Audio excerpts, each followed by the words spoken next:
नमस्कार, big news big analysis में आप सभी का स्वागत है। मैं हूं संतोष चौधरी और बीएनबी में आज जिस बड़ी खबर का विश्लेषण वो बेहद कहा जा सकता है कि अहम है, बेहद महत्वपूर्ण है और हमारे और आपके लिए जानने के लिए यानी कि जागरूकता के लिए, क्योंकि भारत की हम जब भी बात करते हैं तो भारत इस समय चौथी बड़ी आर्थिक शक्ति है।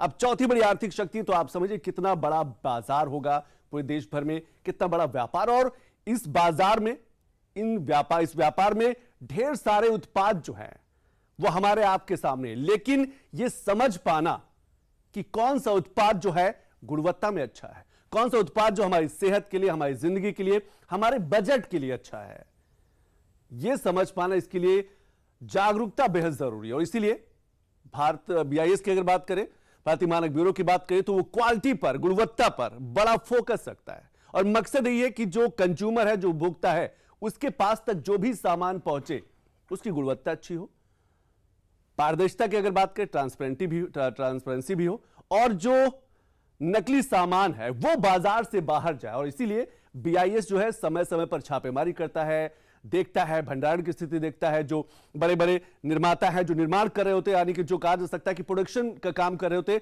उन पर भी निगरानी रखता है। तो एक पैनी नजर जरूर रहती है। और सबसे बड़ी अहम बात, अगर हमें दुनिया के बाजारों में छाना है, दुनिया के बाजारों में यह बताना है कि भारत का जो सामान है, भारत का जो प्रोडक्ट है वो दुनिया के कई देशों से बेहतर है, ऐसे में क्वालिटी बहुत जरूरी है, गुणवत्ता बहुत जरूरी है, क्योंकि कंपटीशन का दौर है दुनिया। और जिस तरीके से भारत तेजी से आर्थिक ग्रोथ कर रहा है, जिस तरीके से विकसित भारत का एक बड़ा सपना है, तो विकसित भारत का सपना अगर साकार करना है तो गुणवत्ता पर, मानकीकरण पर, और सिर्फ सरकार की जिम्मेदारी नहीं है, हमारी आपकी भी जिम्मेदारी है कि हम कोई भी सामान खरीदे तो पहले देखे, परखे, क्या बीआईएस के कहा जा सकता है कि जो हॉलमार्क लगा हुआ है, क्या वो जो निशान है क्या वो है, क्या भारत सरकार की तरफ से सर्टिफाइड है।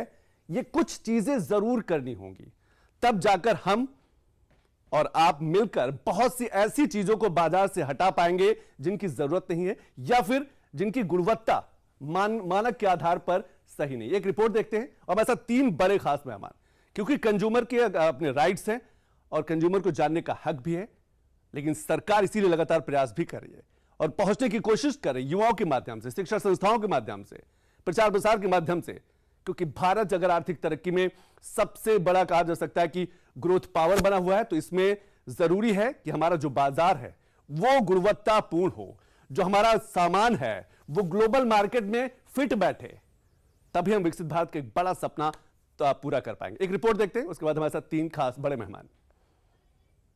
बढ़ता बाजार और बाजारों में बढ़ते उत्पाद दोनों भारत की अर्थव्यवस्था और लोगों के लिए बेहतर है। आम इंसान के पास उत्पादों के रूप में ढेरों विकल्प सामने हैं। साथ ही जितने उत्पाद मार्केट में आ रहे हैं, इसका मतलब साफ है कि इनोवेशन के साथ प्रोडक्शन भी बढ़ रहा है।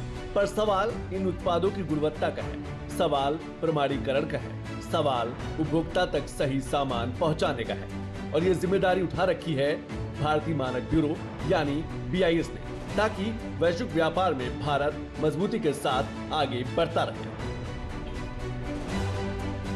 उपभोक्ता के अधिकारों और हितों की रक्षा करते हुए गुणवत्ता संबंधी नियम लगातार ग्राहकों तक पहुंचाने की कोशिश रहती है। जैसा कि आप जानते हैं कि भारतीय मानक ब्यूरो विगत कई सालों से निरंतर मानक मंथन नाम की एक श्रृंखलाबद्ध तरीके से कार्यक्रमों का आयोजन करता रहा है, और जिसका मुख्य उद्देश्य रहता है कि हमारे जो प्रमुख हितधारक हैं, चाहे उसमें हमारे उपभोक्ता हैं या औद्योगिक इकाइयों के प्रतिनिधि हैं, उन सबको मानकों की उपयोगिता के बारे में जागरूक किया जाए। तो हमारा प्रमुख जो है उद्देश्य रहता है कि हमारे उपभोक्ता को उनके जो भी अधिकार हैं वो मिले।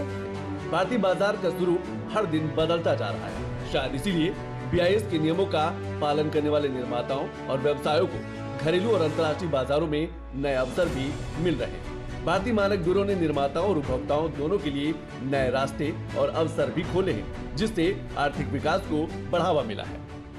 In addition to pharmacopoeial standards that are being already implemented. So, as of now, for the public, we already have a high quality homeopathic medicine manufactured in India, available through GMP certified network of pharmacies. But now there will be a more opportunity for the pharmacies to take Bureau of Indian Standard certification for going global. So this is our aim. यानी कि BIS का निशान गुणवत्ता की पहचान। बिजली के उपकरण की बात करें, सीमेंट उत्पाद, automobile accessories, laptop, mobile phone, ceiling fan, microwave, oven, अन्य उत्पाद में BIS अपना निशान लगाता है। जिन सामानों पर भारतीय मानक ब्यूरो का निशान होता है वो उत्पाद बाजार में एक अलग पहचान भी रखता है, और जिन उत्पादों को प्रमाण मिल जाता है दूसरे व्यवसायों की तुलना में उपभोक्ताओं का विश्वास अधिक हासिल कर लेता है।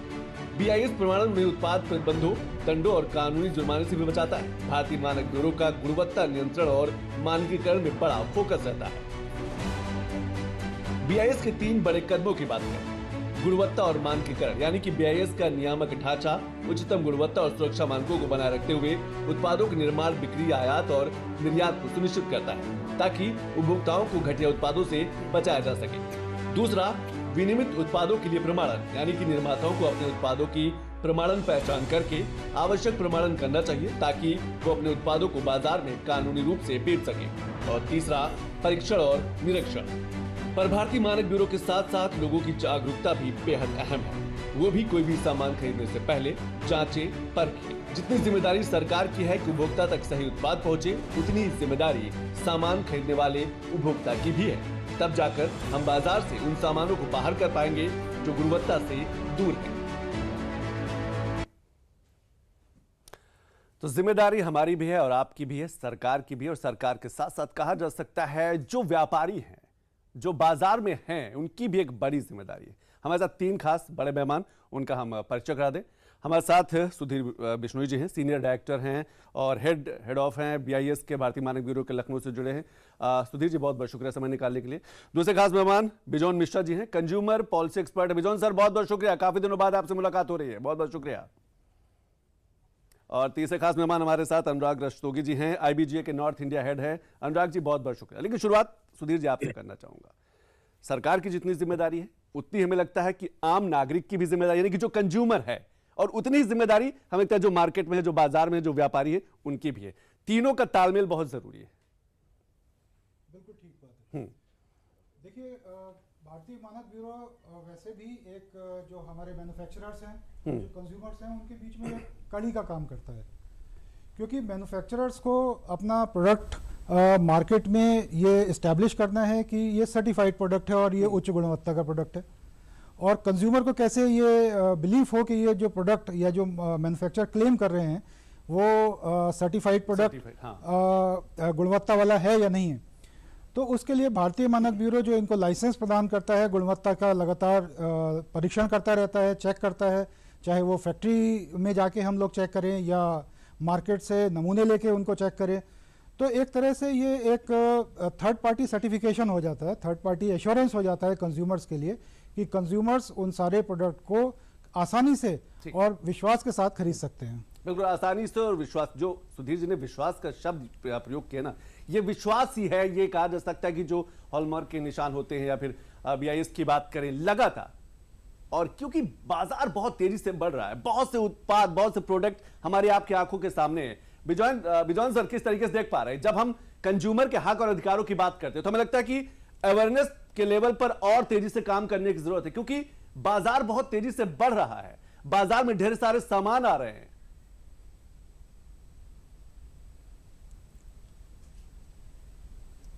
बिजोन सर, आपकी पहुंच रही है, आपको आप तक आवाज पहुंच रही है? संतोष जी, आपका आवाज कट कट कर आ रही है, हम समझ नहीं आ रहा है। अच्छा, मैं दोबारा आपके पास आता हूं, एक बार आपकी नेटवर्क का देखा जाए। लेकिन अनुराग जी, किस तरीके से देख पा रहे हैं, क्योंकि जिस तरीके से बाजार बढ़ रहा है, जिस तरीके से व्यापार बढ़ रहा है, जिस तरीके से यूथ जो है वो बड़ा कंज्यूमर भी है, लेकिन कंज्यूमर के साथ साथ वो एंटरप्रेन्योर भी है, अपना सामान भी लेके आ रहा है। ऐसे में क्या समझदारी का कहा जा सकता है, ऐसे में सावधानी और ज्यादा बरतने की जरूरत है?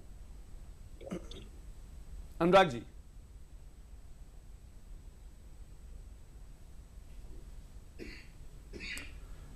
लगता है अनुराग जी तक मेरी आवाज नहीं पहुंच पा रही है। दोनों मेहमानों को एक बार फिर से रिकनेक्ट करने की कोशिश की जाए, तब तक मैं कुछ आंकड़े ले लेता हूं, क्योंकि बात हम जब BIS की करते हैं, बात जब हम मानकीकरण की करते हैं, बात जब हम गुणवत्ता की करते हैं, तो जिम्मेदारी बराबर की है। कोई ये नहीं कह सकता कि हमारी जिम्मेदारी नहीं है, वो चाहे BIS की बात करें, सरकार की बात करें, व्यापारियों की बात करें, या फिर जो कंज्यूमर है उसकी भी उतनी जिम्मेदारी है कि कोई सामान खरीदे। तो कुछ BIS के काम क्या है ये एक बार देख लेते हैं। भारतीय मानक ब्यूरो की खास बातें क्या है जो BIS की बात करते हैं, और कहा जा सकता है कि ये देखिए, राष्ट्रीय मानक निकाय जो है मानकों को विकसित और प्रकाशित करने वाली मुख्य संस्था है। सुधीर जी आप भी देख सकते हैं। गुणवत्ता और आश्वासन की बात करें तो बाजार में बिकने वाले उत्पाद सुरक्षित हो ये तय करता है BIS। कस्टमर के जो कंज्यूमर है उसके लिए सुरक्षित हो, उसके स्वास्थ्य के लिए, उसकी बाकी चीजों के लिए विश्वसनीय और गुणवत्ता वाले हो। इलेक्ट्रॉनिक्स, सीमेंट, मोबाइल फोन, इन चीजों पे आपको एक कहा जा सकता है निशान दिखेगा। उत्पादों पर दिया जाने वाला निशान होता है ऐसा ISI मार्क। ये बताता है कि उत्पाद BIS मानकों के अनुरूप हैं। इस मार्क से उपभोक्ताओं को गुणवत्ता का भरोसा मिलता है। तो जब भरोसा मिलता है तो हमें लगता है सुधीर जी जिम्मेदारी भी ज्यादा बढ़ जाती है BIS की भी और सरकार की भी। बिल्कुल ठीक बात है। और जैसे जैसे आप अब देख रहे हैं कि हम लोग बात कर रहे हैं अर्थव्यवस्था की, तो नए नए प्रोडक्ट और नए नए उत्पाद हमारे पास आ रहे हैं सर्टिफिकेशन के लिए। तो हमारे पास सबसे बड़ा चैलेंज तो ये है कि पहला ये है कि सबसे पहले उसका एक मानक हो। तो अभी हमारे पास बहुत सारे ऐसे नए प्रोडक्ट्स आ रहे हैं जिनके लिए हम नए मानक डेवलप कर रहे हैं, विकसित कर रहे हैं। उसमें कहीं कहीं पर हमारे पास अंतर्राष्ट्रीय मानक भी अवेलेबल हैं, तो हम कोशिश करते हैं कि उनके साथ अपने स्टैंडर्ड्स को अलाइन कर लें, ताकि अगर कोई एक्सपोर्ट करना चाहता है तो उसके लिए भी बहुत आसानी हो कि अगर इंडियन स्टैंडर्ड को वो मीट करता है तो इंटरनेशनल स्टैंडर्ड को भी मीट करता है। तो ये एक चैलेंज है। दूसरा है कि अब उनके साथ साथ उन मानकों के अगेंस्ट अगर हमें सर्टिफिकेशन करना है तो हमारे पास वो परीक्षण लेबोरेटरी भी हो। देखिए एक चीज और आ गया, भारतीय मानक ब्यूरो की खास बातों बात करें तो हॉलमार्किंग करता है, जिसमें सोने चांदी के आभूषणों की शुद्धता की गारंटी के लिए। अनुराग जी से मैं समझने की कोशिश करूंगा क्योंकि वो नॉर्थ इंडिया के हेड भी हैं। अगर हम सोने चांदी की बात करें, BIS हॉलमार्क आभूषणों पर अनिवार्य है। कंज्यूमर एम्पावरमेंट भी पर फोकस होता है भारतीय मानक ब्यूरो का। उपभोक्ता को गुणवत्ता के बारे में जागरूक करती है, उपभोक्ता की शिकायतों का निवारण भी करती है। अगर कोई शिकायत है, कोई दिक्कत है, कोई कंप्लेन है तो आप कहा जाता है एक ऐप भी है, हेल्पलाइन नंबर भी है। लेकिन जरूरी है कि आप सावधान रहें, सतर्क रहें, क्योंकि बाजार बहुत तेजी से बढ़ रहा है। एक बड़ी बाजार की हम बात कर रहे हैं। BIS केयर ऐप से शिकायत भी कर सकते हैं, एक और आंकड़ा आ रहा है। तो ये चीजें समझने की जरूरत है, क्योंकि बढ़ता हुआ बाजार जो है वो बहुत कुछ कहता भी है, क्योंकि हर दिन नए उत्पाद हैं सामने। जो सुधीर जी आपको लगता है कि जो नई चीजें आ रही है, जो नए प्रोडक्ट आ रहे हैं, उनको किस तरीके से आप सर्टिफाइड करते हैं? जैसे कोई मान के चलिए कोई एक यूथ है, वो नया प्रोडक्ट लेके आ रहा है, तो किस तरीके से सर्टिफाइड करते हैं? देखिए, सबसे पहले तो हम ये देखते हैं कि उसका मानक अवेलेबल है, और नहीं है तो फिर मानक अवेलेबल कराने की कोशिश करते हैं, मानक बनाते हैं। तो अगर मानक अवेलेबल है तब तो बहुत ही आसान काम हो जाता है कि हम उसका परीक्षण कर लें उत्पाद का किसी भी हमारी लेबोरेटरी में, जो हमारी सर्टिफाइड लेबोरेटरीज हैं, और उसके बाद उनको रजिस्ट्रेशन या लाइसेंस नंबर हम दे दें। लेकिन जहां पर मानक नहीं अवेलेबल होता है वहां पर पहले मानक की एक प्रक्रिया होती है बनाने की, वो मानक हमें बनाना पड़ता है, और मानक बनाने के बाद फिर हम उसके बाद उसका सर्टिफिकेशन करते हैं। तो ऐसे अब जो नए एंटरप्रेन्योर, जैसे आपने कहा कि कुछ नए एंटरप्रेन्योर आए हैं, और खासतौर से जो अब स्टार्टअप यूनिट्स हैं, जो इन यूनिट जो अपने नए प्रोडक्ट्स और नई चीज़ों को डेवलप करके ला रहे हैं, और मेरे पास भी काफ़ी ऐसे नए प्रोडक्ट्स आते हैं जिसमें कि हम देखते हैं कि कई बार स्टैंडर्ड या तो अपडेटेड नहीं है उनके लिए, या साथ में स्टैंडर्ड हमारा उसमें बनाने की और ज़रूरत है। तो ऐसे स्टैंडर्ड्स को हम डेवलप कर रहे हैं, और डेवलप करने के बाद उनके अगेंस्ट हम सर्टिफिकेशन कर रहे हैं। तो ऐसे काफी प्रोडक्ट्स अब हमारे पास मार्केट में आ रहे हैं। सुधीर सर, आपने स्टार्टअप का जिक्र किया, जब हम उत्तर प्रदेश जैसे बड़े राज्यों की बात करते हैं तो स्टार्टअप का भी एक बड़ा हब माना कहा जा सकता है, MSME सेक्टर का भी बड़ा हब कहा जा सकता है। और MSME सेक्टर में यूथ भी जुड़ा हुआ है, महिलाएं भी जुड़ी हुई हैं। क्या MSME सेक्टर का भी सीधा संबंध BIS से है? बिल्कुल, MSME सेक्टर तो हमारी एक समझिए कि एक बहुत बड़ा हमारा लाइसेंस का बेस है, बहुत बड़ा लाइसेंस का बेस है। क्या BIS का मकसद रहता है कि ज्यादा से ज्यादा लाइसेंस हो? नहीं, हमारा ये मकसद तो नहीं है कि लाइसेंस ज्यादा हो। लाइसेंस तो देखिए दो तरह से हो सकते हैं। एक तो वॉलंटरी प्रोडक्ट है, किसी को अपना प्रोडक्ट खुद ही सर्टिफाई कराना हो तो वो हो सकता है, या कुछ प्रोडक्ट ऐसे हो तो जो भारत सरकार की तरफ से मैंडेटरी किए जाते हैं कि उस पर बिना लाइसेंस के नहीं बन सकता है। लेकिन हमारा अभी जो मेन मोटिव है वो ये है कि लोग अपनी इंडस्ट्री में स्टैंडर्ड्स का प्रयोग करना शुरू करें, गुणवत्ता की बात करना शुरू करें, गुणवत्तापूर्ण प्रोडक्ट बनाएं। चाहे वो प्रोडक्ट के लिए लाइसेंस लेते हैं या नहीं लेते हैं, वो तो एक सेकेंडरी बात है। लेकिन पहले गुणवत्ता का हमारे कॉन्सेप्ट हमारे दिमाग में आना चाहिए और मानकों के प्रयोग को अधिकाधिक बढ़ाना चाहिए। तो स्टार्टअप या फिर कहा जा सकता है कि MSME सेक्टर भी इससे सीधे तौर पे जुड़ा हुआ है? बिल्कुल जुड़ा हुआ है। अच्छा, कुछ क्या ऐसा भी है कि सिर्फ यही इन्हीं प्रोडक्ट को BIS का कहा जा सकता है, BIS आप हॉलमार्क दे सकता है, या फिर अपने कहा जा सकता है कि प्रमाणन कर सकता है? नहीं, ऐसा नहीं है। BIS तो बहुत सारे प्रोडक्ट्स के लिए करता है, और लगभग आज की डेट में हम माने तो 1200 से ज़्यादा प्रोडक्ट हैं जो इस समय मानकीकरण जिसका हो रहा है और सर्टिफिकेशन भी हो रहा है, प्रोडक्ट सर्टिफिकेशन जहाँ तक बात करते हैं, जिसमें हम ISI मार्क का यूज़ करते हैं।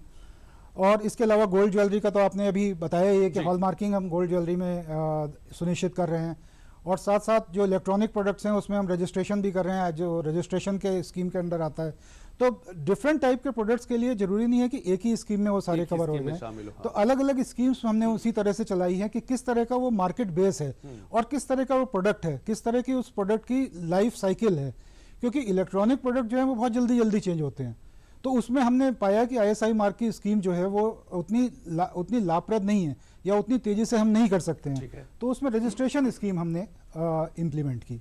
क्या सिंगल विंडो सिस्टम, या फिर अगर कोई नया प्रोडक्ट आ रहा है, कोई यूथ है वो अपना सामान लेके बाजार में पहुंचना चाहता है, अपना व्यापार करना चाहता है, जैसे कि PM मोदी लगातार कहते हैं MSME को लेकर, स्टार्टअप को लेकर, ODOP जैसी योजनाएं देखिए यूपी में चल रही हैं, वो BIS के पास कैसे पहुंच सकता है और कितना समय लग सकता है? देखिए BIS हम ये एक्सपेक्ट नहीं कर रहे हैं कि वो हमारे पास पहुंचे, बल्कि हम ही उनके पास पहुंचने की कोशिश कर रहे हैं।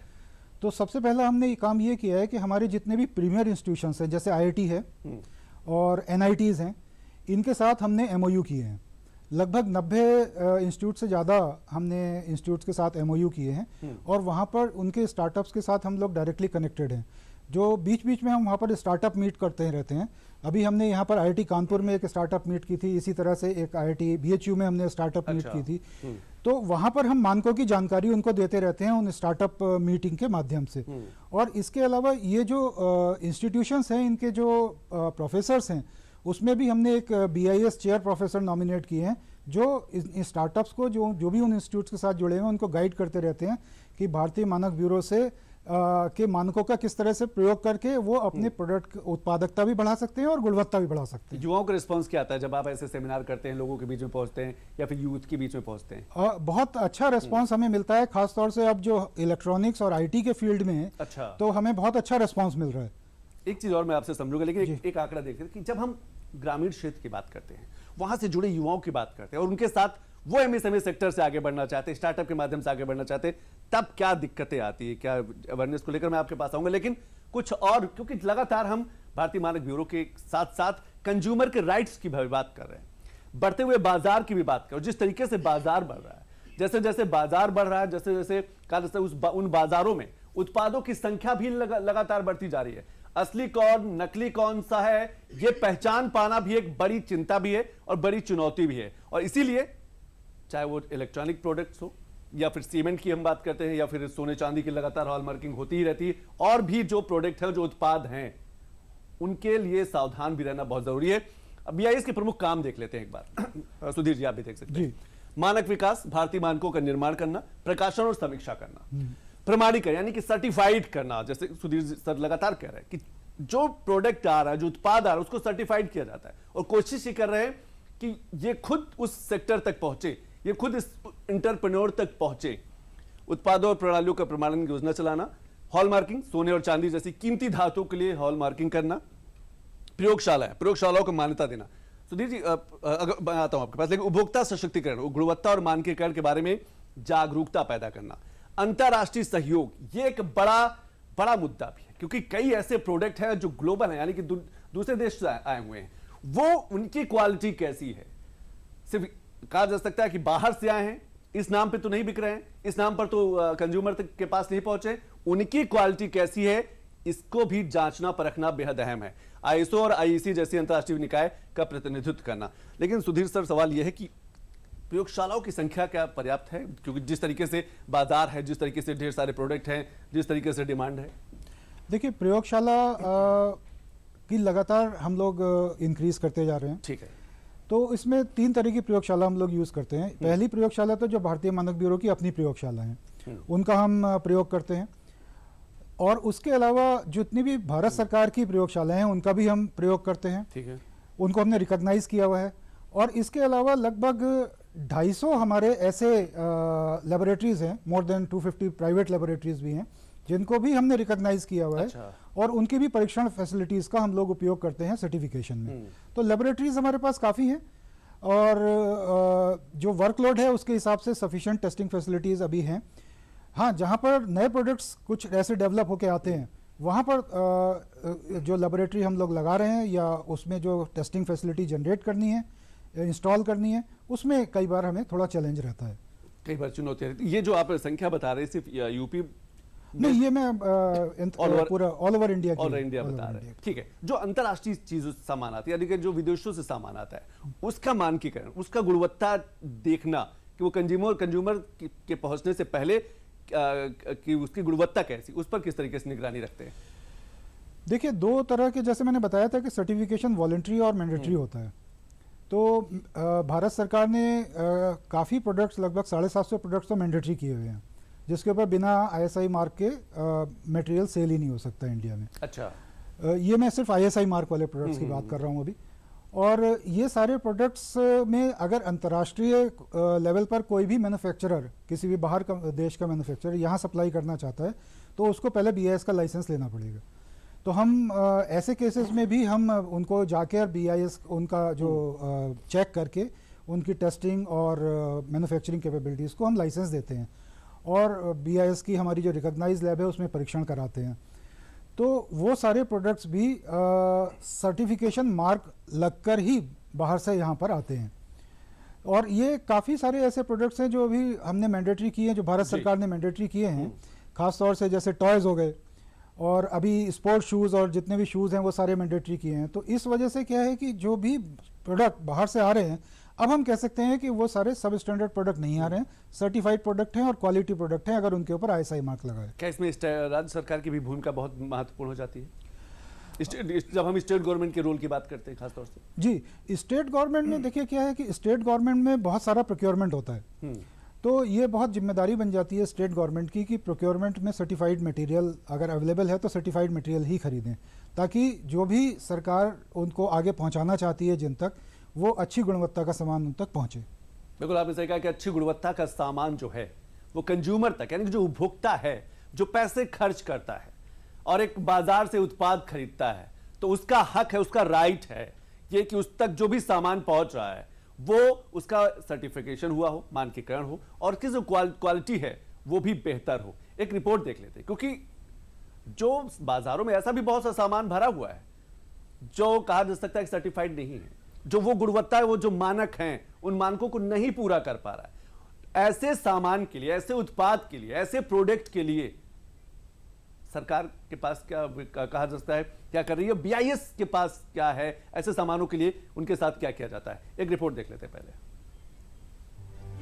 ऑनलाइन प्लेटफॉर्म्स पर बिक रहे बिना ISI मार्क वाले हेलमेट, बिना ISI मार्क वाले 200 ड्रम जब्त, फैक्ट्री पर छापा, फर्जी हॉलमार्क के खिलाफ BIS का एक्शन, नकली प्रोडक्ट्स बेच रहे Amazon, फ्लिपकार्ट पर BIS का रुख सख्त।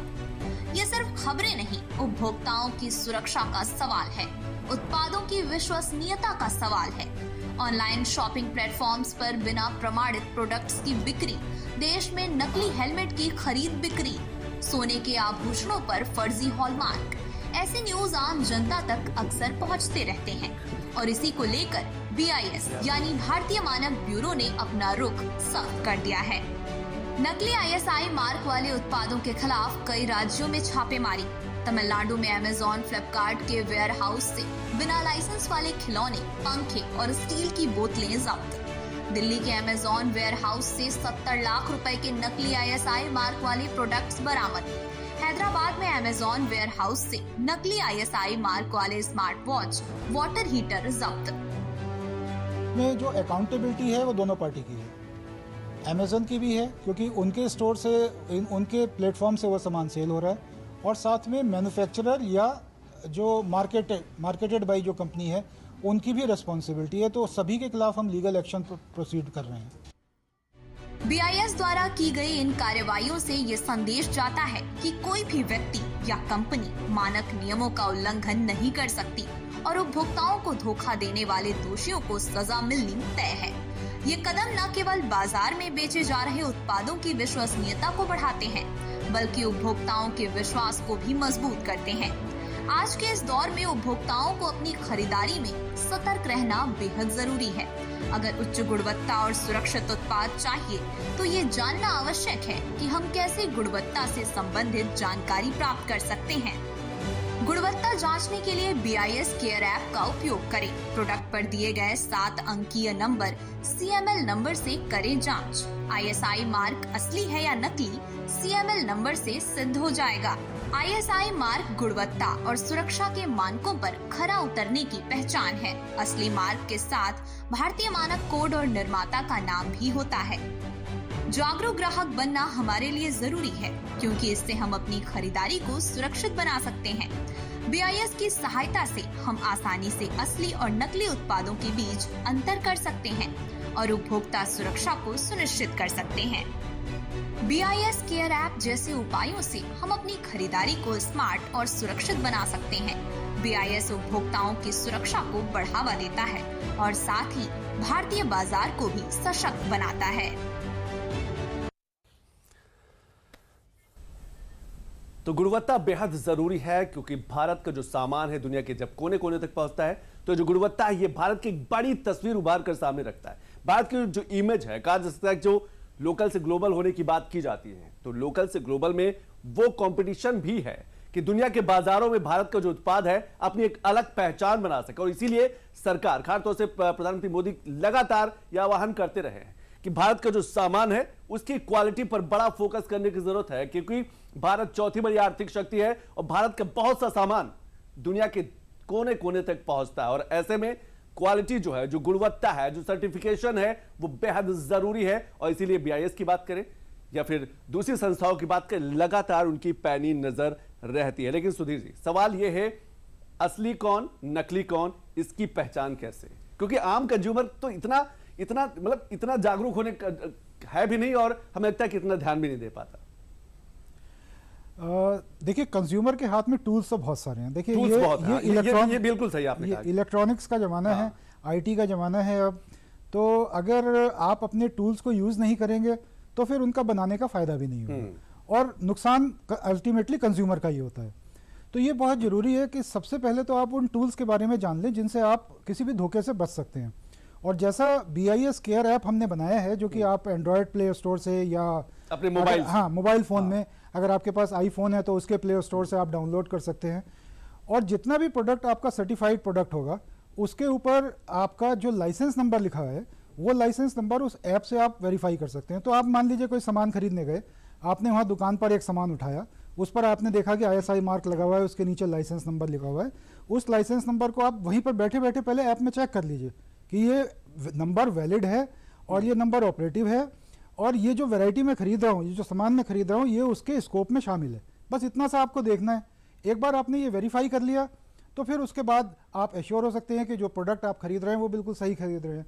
तो ये छोटा सा काम हमें करना है। इसी तरह से अगर आप हॉलमार्क ज्वेलरी खरीदने जा रहे हैं, हर हॉलमार्क ज्वेलरी पर एक 6 डिजिट का HUID नंबर होता है, अल्फान्यूमेरिक नंबर होता है। वो भी आप इसी ऐप के माध्यम से आप चेक कर सकते हैं, वो HUID नंबर डाल के, कि वो ज्वेलरी किस ज्वेलर ने बनाई है, कहाँ पर वो टेस्ट हुई है, वो कितने कैरेट की ज्वेलरी है, और कब उसकी हॉलमार्किंग हुई है। ये सारा उसमें आपको डिटेल हाथ के हाथ मिल जाएगी। लेकिन सुधीर जी, जैसे अगर हम बात करें कि गांव का कोई कंज्यूमर है, वो कोई सामान खरीदता है या मोबाइल खरीदता है, वो नंबर भी उस पर लिखा हुआ है, ISI का मार्क भी लगा हुआ है, अगर वो खरीद लेता है, उसके बाद उसको पता चलता है कि नहीं, ये जो सामान मैंने खरीदा है या ISI यानी कि BIS से सर्टिफाइड नहीं है, उसके बाद क्या हो सकता है? उसके बाद वो कंप्लेंट कर सकते हैं। अच्छा। और किसी भी तरह से, अगर वो पत्र के माध्यम से करना चाहते हैं तो पत्र के माध्यम से कर दें।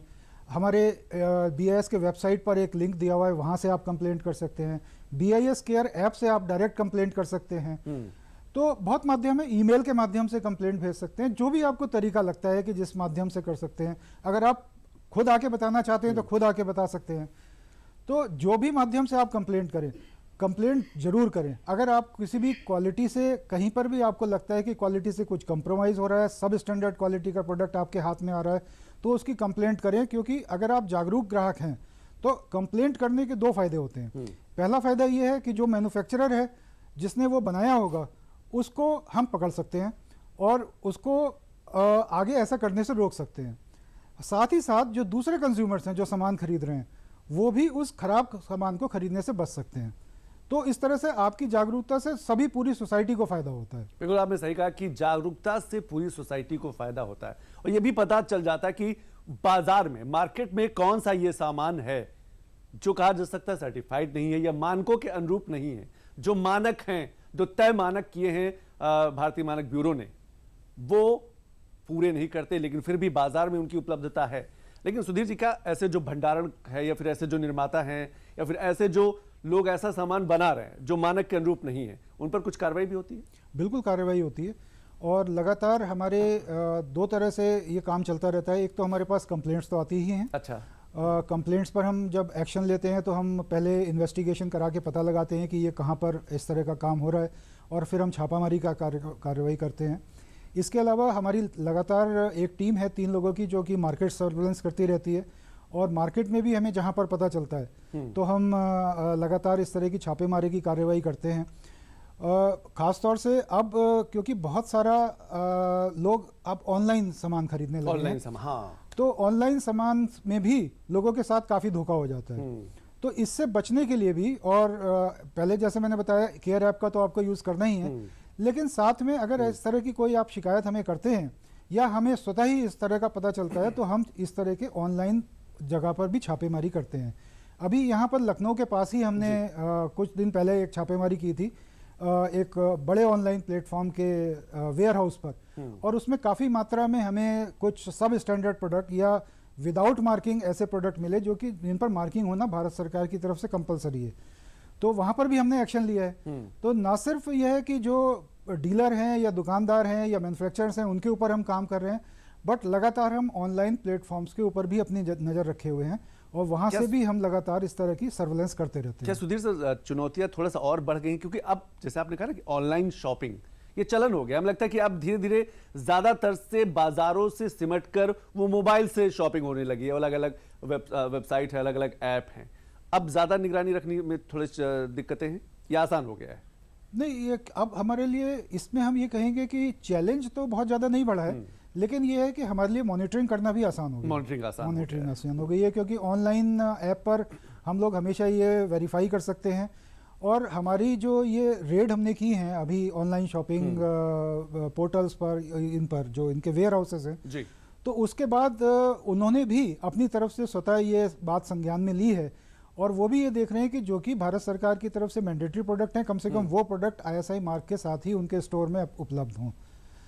तो लेकिन ये जो इस तरह की जो हमारा सर्वेलेंस सिस्टम है ये लगातार चलता रहता है और जैसे जैसे हमें इन्फॉर्मेशन मिलती है हम लगातार छापेमारी की कार्रवाई कर सकते हैं ताकि उपभोक्ताओं के साथ कोई धोखा ना हो और उपभोक्ताओं के साथ जो उनको प्रोडक्ट खरीद रहे हैं उसकी क्वालिटी में कोई कंप्रोमाइज़ ना हो। बिल्कुल आपने सही कहा कि जो उपभोक्ता है, जो सामान खरीद रहा है, जो अपनी गाढ़ी कमाई का पैसा सामान खरीदने में खर्च कर रहा है, वो ये उम्मीद, उसका हक, उम्मीद भी करता है और ये उसका राइट है, हक भी है कि उसके हाथ तक जो भी सामान पहुंचे उसकी गुणवत्ता अच्छी हो, वो मानकीकरण में खरा उतरे। लेकिन बढ़ता बाजार है तो ऐसी जो समस्याएं हैं वो भी बहुत है कि उन बाजारों में ऐसे भी सामान रहते हैं जो कहा जा सकता है कि मानकीकरण के अनुरूप नहीं है और इसी पर लगातार नजर रखी जा रही है। लेकिन जो उपभोक्ता है वो कैसे जागरूक रहे, कहां शिकायत कर सकता है, कौन सा ऐप है, ये जानना और समझना बहुत जरूरी है। तो एक उपभोक्ता को भी एक कार्यकर्ता की तरह लगता है सुधीर जी काम करने की जरूरत है अगर वो बाजार से सामान खरीदा। लेकिन फिर भी आप देखिए जागरूक ग्राहक उपभोक्ता कैसे हो, जागरूक की बात करें तो राष्ट्रीय हेल्पलाइन नंबर भी है 1800114000, टोल फ्री नंबर 1915। आप इसमें शिकायत कर सकते हैं और शिकायत जरूर करें। जैसे सुधीर जी का लगातार ये कहना है कि जो कंज्यूमर है, जो उपभोक्ता है, अगर दिक्कत आ रही, हो सकता है थोड़ी समस्या जरूर हो सकता है 4 बार या 5 बार में फोन मिले, लेकिन आप शिकायत जरूर करेंगे। अगर आप शिकायत करेंगे तो कार्य से उसका निवारण भी होगा और दूसरे समाज में एक बड़ा संदेश भी जाएगा और जो भी आपको ऐसा गलत सामान दे रहा है उस पर भी कार्रवाई होगी, उसको भी एक बड़ा मैसेज जाएगा। दूसरा है BIS और ISI मार्क और हॉलमार्क देखकर सामान खरीदे। उत्पाद खरीदने से पहले पूरी जानकारी जरूर लें। आपको कहा जा सकता है अलर्ट मोड पे हमेशा रहना है। कोई बड़ा सामान अगर ऐसा आप खरीदते हैं, उत्पाद खराब हो तो शिकायत दर्ज करें, सुरक्षा के अधिकार का उपयोग करें। सुधीर जी, कौन सा बेहद महत्वपूर्ण आपको लगता है, शिकायत करना या फिर कहा जा सकता है कि जागरूक रहना, पहले ही पूरी जानकारी? देखिए, सबसे पहले तो जागरूक रहना सबसे ज्यादा जरूरी है क्योंकि अगर हम जागरूक रहेंगे तो हम हमेशा पहले खुद को धोखे से बचा सकते हैं। खुद को धोखे से बचा सकते हैं, सबसे ज्यादा जरूरी तो ये है। लेकिन फिर भी अगर आपके साथ धोखा हो जाता है तो फिर कंप्लेंट जरूर करें। हम लोगों के यहाँ ये एक तरह से समझ लीजिए कि हम लोगों की मानसिकता ऐसी है कि अगर कोई छोटा हमारे साथ कोई धोखा हो जाए 50 रुपए 100 रुपए की चीज का, तो हम सोचते हैं कि कौन इतना माथापच्ची करे, करे, छोड़ो उसको। लेकिन आप ये सोचिए कि वो उससे उसको उस चीज को और बढ़ावा मिलता है, तो बाकी कंज्यूमर्स के साथ भी धोखा हो सकता है। तो इसलिए ये बहुत जरूरी है कि आप तुरंत कंप्लेंट करें ताकि उस चीज पर वही रोक लगाई जा सके और बाकी कंज्यूमर्स को उनसे बचाया जा सके। तो ये बहुत इंपॉर्टेंट है कंप्लेंट करना। और एक चीज और बहुत जो इंपॉर्टेंट है वो ये है कि बहुत बार हम लोग ऐसा करते हैं कि जब हम सामान खरीदते हैं तो हम बिल नहीं लेते हैं। हाँ। ये एक बहुत ही इंपॉर्टेंट, बहुत कॉमन है, बहुत सामान्य सी समस्या हो गई है अभी। बहुत कॉमन है।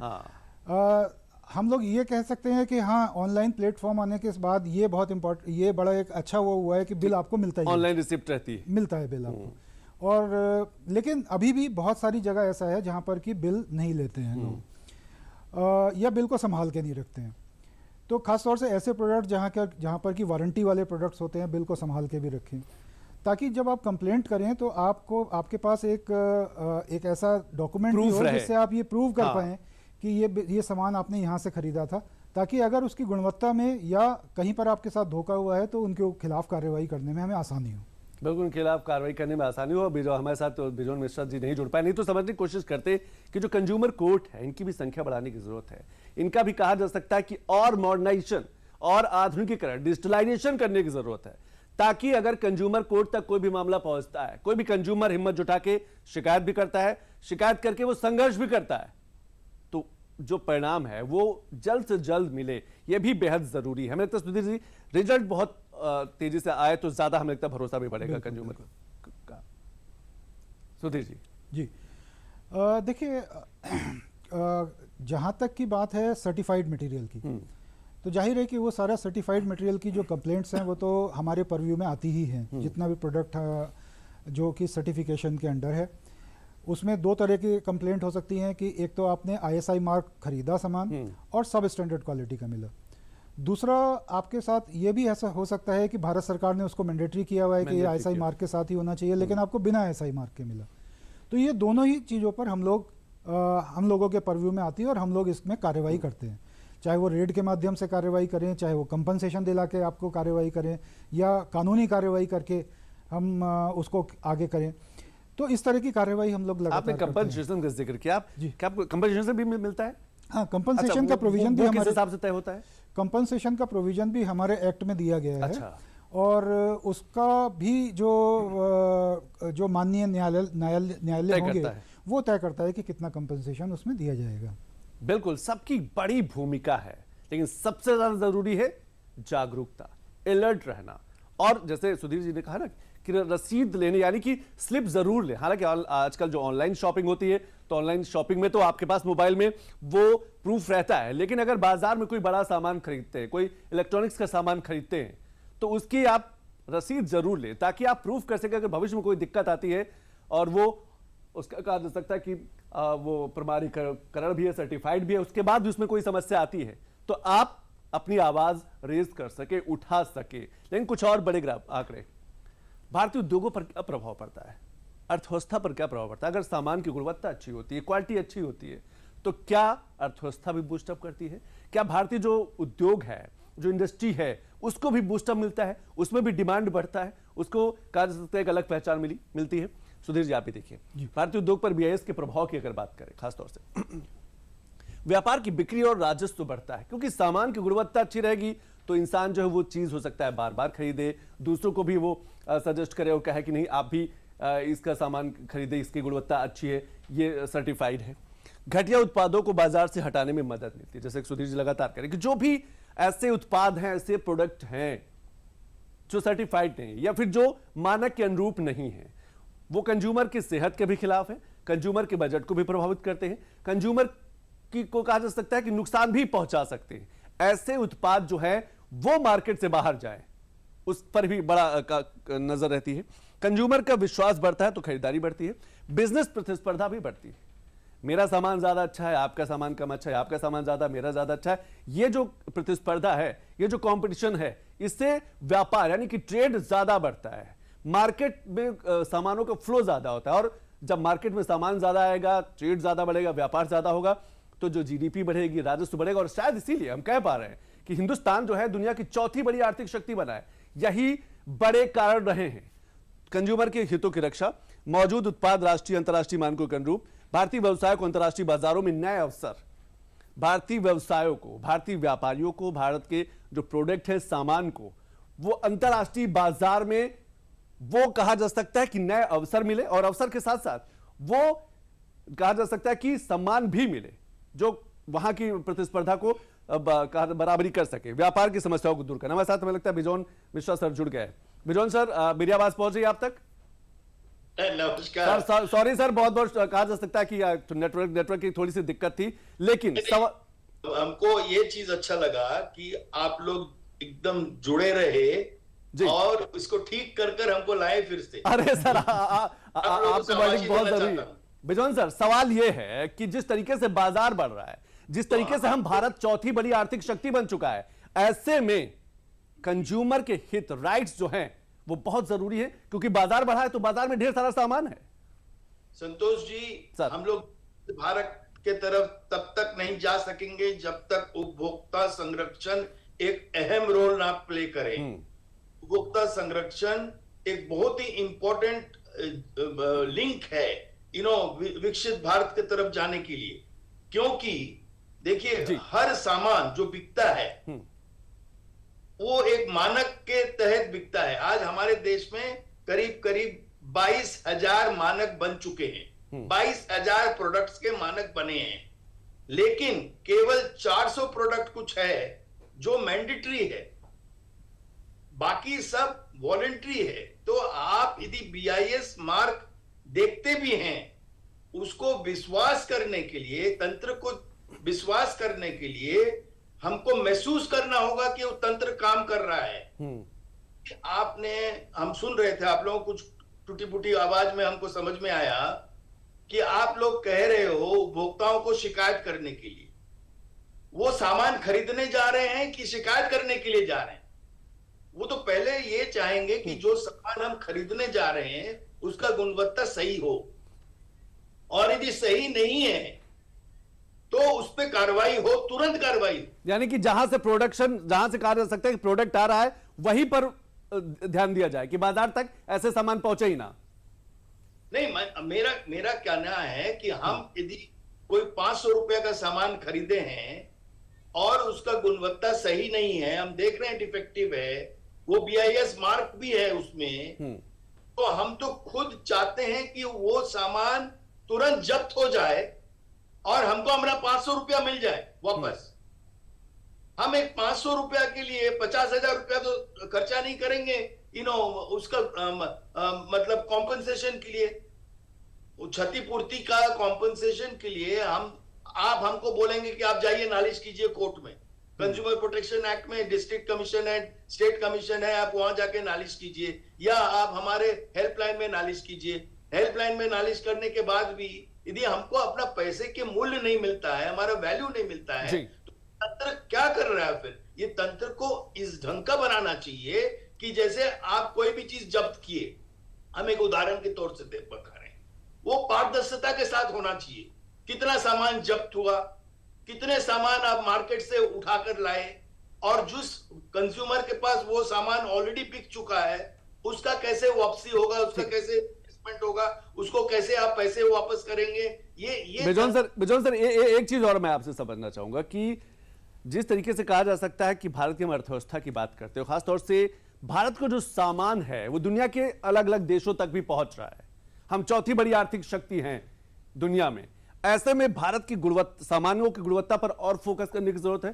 पीएम मोदी भी लगातार कहते रहे हैं कि गुणवत्ता को और बेहतर करना होगा ताकि हम दुनिया के मार्केट में कंपटीशन दे सके। संतोष जी, आप एक समझ लीजिए बात को सर। देश अपने कानून के मुताबिक इंपोर्ट करते हैं, इंपोर्टिंग कंट्री का अपना कानून होता है गुणवत्ता को लेकर, लेकिन BIS चूंकि एक इंटरनेशनल बॉडी के तहत, ISO के तहत वो एक वर्ल्ड गुणवत्ता को हार्मोनाइज करते हैं, तो जब BIS मार्क होता है तो कई इंपोर्टिंग कंट्री उसको आसानी से ले लेते हैं, उसको इंपोर्ट करते हैं, उसमें रुकावट नहीं होता है, मतलब उस व्यापारी को बेचने के लिए उस देश में।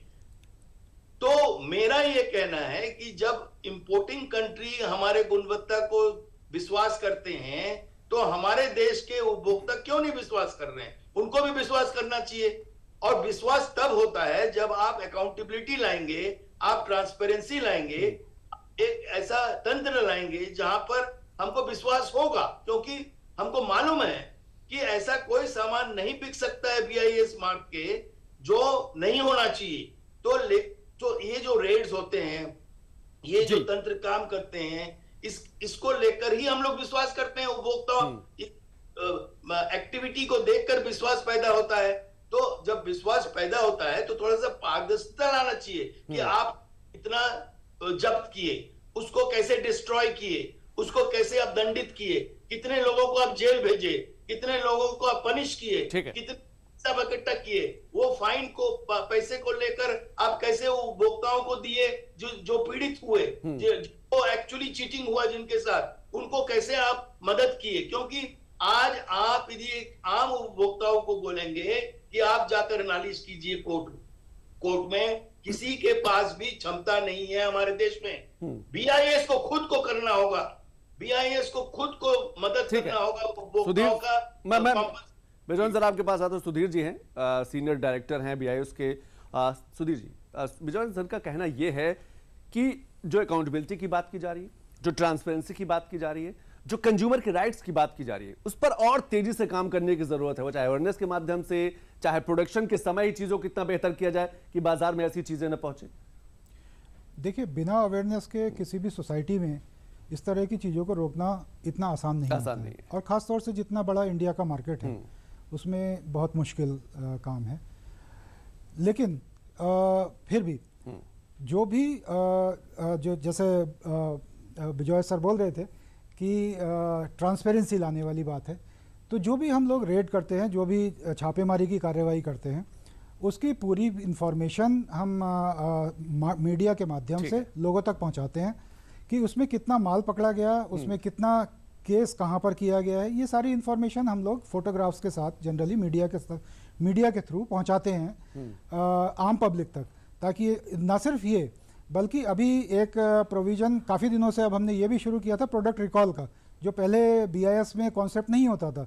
प्रोडक्ट रिकॉल भी किया कि अगर कोई सैंपल अगर हमने टेस्ट किया और वो बैच नंबर का सैंपल फेल हो गया है तो उसमें हम मैन्युफैक्चरर को ये डिपेंडिंग ऑन क्रिटिकलिटी के किस क्रिटिकल रिक्वायरमेंट में वो फेल हुआ है, हम मैन्युफैक्चरर को ये भी आदेश देते हैं कि ये अपना प्रोडक्ट पूरा का पूरा बैच वापस मंगाएं मार्केट से, और जहां कंज्यूमर के पास पहुंच गया कंज्यूमर से भी मंगाएं। लेकिन बिजॉन सर, जो दिक्कत इसमें आती है वो यही आती है कि बहुत टाइम तो हमें यही नहीं पता चलता कि ये किस कंज्यूमर के पास गया है, क्योंकि कंज्यूमर ने ना तो बिल लिया है और ना कहीं उसका रिकॉर्ड है कि उसने खरीदा है। तो यहाँ पर मेरा ये कहना है कि कंज्यूमर को जागरूक होना इस मामले में बहुत जरूरी है, ताकि कम से कम ये तो पता चल जाए किसी भी समय पर कि उस कंज्यूमर के पास ये प्रोडक्ट अवेलेबल है। बिल्कुल बिजॉन सर, हमें लगता है अकेले जिम्मेदारी सरकार की नहीं होनी चाहिए, अकेले जिम्मेदारी BIS की नहीं होनी चाहिए, अकेले जिम्मेदारी इसमें कंज्यूमर की भी रोल होना चाहिए, इसमें जो मैन्युफैक्चरर है, जो व्यापारी है, उसका भी रोल होना चाहिए, तब जाके हम कुछ बेहतर तरीके से आगे बढ़ पाएंगे। तो जी, हम पूरा विश्वास करते हैं कि ये जिम्मेदारी सबका है, सारे स्टेक होल्डर का है, सारे स्टेक और साल से हम BIS के साथ काम कर रहे हैं। हम कोई ना कोई एक ग्रुप में BIS के साथ जुड़े हुए हैं। हम लोग एज अ कंज्यूमर ग्रुप हम ऑलवेज इसलिए जुड़ते हैं क्योंकि हम लोग तंत्र को और सक्रिय रूप देना चाहते हैं और लोगों में जागरूकता लाना चाहते हैं। इस बात को लेकर हम कहां पर जो थोड़ा निराश हो जाते हैं कि आम उपभोक्ता जो अपना कीमती पैसा लगाकर सामान खरीदते हैं और उसके साथ धोखा हो जाता है, तो उनको कैसे हम एक ऐसा उपाय दें कि वो ये नहीं फील कर सके कि हम चीट हो गए और हमारे पीछे में कोई है, कोई खड़ा हुआ है। तो देखिए, यदि कोई भी व्यक्ति कहता है हमारे देश में कि ये संभव नहीं है, हमारा देश बहुत बड़े हैं, it is like a continent, तो हम तभी सभी ऑफिसर्स को बोलते हैं वहीं पर आपका काम शुरू होता है। यदि कोई कहता है ये संभव नहीं है, उसको संभव कीजिए। हमारे प्रधानमंत्री बार बार ये चीज बोल रहे हैं, हमारे प्रधानमंत्री ऑलवेज ये चाह रहे हैं और वो लीडरशिप दे रहे हैं कि हमारे इंडियन प्रोडक्ट का गुणवत्ता एक वर्ल्ड क्लास हो। हाँ। और हर उपभोक्ताओं को ये महसूस हो कि हमारे को कोई भी सबस्टैंडर्ड प्रोडक्ट बिका नहीं जा रहे हैं। तो इसलिए हम बार बार कर रहे हैं, खाली 400 क्यों मैंडेटरी कानूनी है? क्यों नहीं 22,000 जो मानक बनाए हैं, वो 22,000 मानक को क्यों नहीं आप कंपलसरी करते हैं? क्यों नहीं आप ये मतलब फर्म अप करते हैं कि वो सही ढंग से कोई भी सामान जो मार्केट में बिक रहा है वो BIS के गुणवत्ता के अनुसार हो, अनिवार्य हो। और यदि वो धोखा दे रहा है तो उनके ऊपर ऐसा एक कानूनी रूप देनी चाहिए, ऐसा डिटरेंट होनी चाहिए कि वो दोबारा वो गलती ना करे और वो दोबारा उस व्यापार में आ नहीं सके। इस ढंग का डिटरेंट एक्शन लेना चाहिए, तभी हम लोग में विश्वास होगा। आपने सही कहा कि एक्शन बहुत जरूरी है। बिजॉन सर, हमें लगता है कि भारत का जो प्रोडक्ट है वो भारत के एक एम्बेसडर की तरह काम कर रहा होता है। अगर दुनिया के किसी देश में जाता है और उसमें लिखा होता है कि मेड इन इंडिया है ये चीज, तो वो वहां पर भारत की एक इमेज पेश कर रहा होता है। और इसीलिए जरूरी है कि भारत का जो सामान उत्पाद हो, इसीलिए जैसे आपने सही कहा कि पीएम मोदी लगातार कहते रहे। आज हम आपको संतोष बताएं, हम आपको छोटा सा उदाहरण देते जी। हमारे देश में 60% दवाई विदेश में बिक रहा है, 40% हम लोग डोमेस्टिक कंजम्पशन करते हैं। इंडिया में जितना फैक्ट्रीज हैं वो मैक्सिमम इंडिया में है कंपेयर टू अमेरिका ऑल्सो, जो फार्मास्यूटिकल US FDA के अनुसार वो सक्रिय रूप दिया गया है, उसको एक्रेडिटेशन मिला है, उसको अप्रूवल मिले हैं। हमारे देश में कोई कमी नहीं है। हम आपको वही बताना चाह रहे हैं। हमारे जो इंडस्ट्रीज है, हमारे जो स्मॉल स्केल इंडस्ट्रीज हैं, वो इतने अच्छे टॉयज बना रहे हैं, वो इतना अच्छे इलेक्ट्रिकल गुड्स बना रहे हैं कि उसका कोई तुलना नहीं है। लेकिन वही सामान जो विदेश में जा रहा है वो सबस्टैंडर्ड रूप से हमारे देश में बिक रहा है। और हमारे उपभोक्ता, चूंकि उनके पास कोई क्षमता नहीं है, उनके पास कैपेसिटी नहीं है। नहीं बिजोल सर, अब कंज्यूमर के पास भी क्षमता है और हमें लगता है कि अब तेजी से आगे बढ़ रहा है। और शायद इसीलिए आप जैसे जो सोशल एक्टिविस्ट है, आप जैसे जो कंज्यूमर पॉलिसी एक्सपर्ट है, या फिर सुधीर जी की बात करें या फिर मीडिया की बात करें, लगातार इस पर बहस चर्चा हो रही है कि भारत का जो प्रोडक्ट है, भारत का जो उत्पाद है, उसकी गुणवत्ता इतनी अच्छी हो कि दुनिया के किसी भी कोने में जाए तो लोग जरूर कहें कि मेड इन इंडिया लिखा है, इसलिए सबसे बेस्ट है। बिजॉन सर, आज समय बस इतना ही। बहुत बहुत शुक्रिया बिजॉन सर, समय निकालने के लिए बहुत बहुत शुक्रिया। सुधीर जी, आपने समय निकाला। आप दोनों मेहमानों का बहुत बहुत शुक्रिया कि आपने समय निकाला। तो आज हमने बात की कि BIS क्वालिटी एंड क्रेडिबिलिटी की जब हम बात करते हैं तो लगातार भारत का बढ़ता बाजार, उन बाजारों में तेजी से जो सामान बढ़ रहा है वो भारत की ताकत भी है। लेकिन सावधान रहना है, सतर्क रहना है और जागरूक जरूर रहना है। दुनिया में कुछ और बड़ी खबरें वो भी एक बार आप देख लीजिए।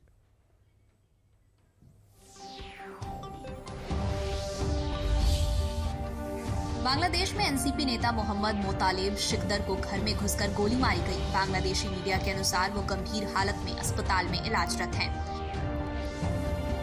भारत बांग्लादेश सीमा पर बांग्लादेशी गौ तस्करों ने BSF जवान का अपहरण किया, लेकिन बाद में उन्हें BGB के हवाले कर दिया गया।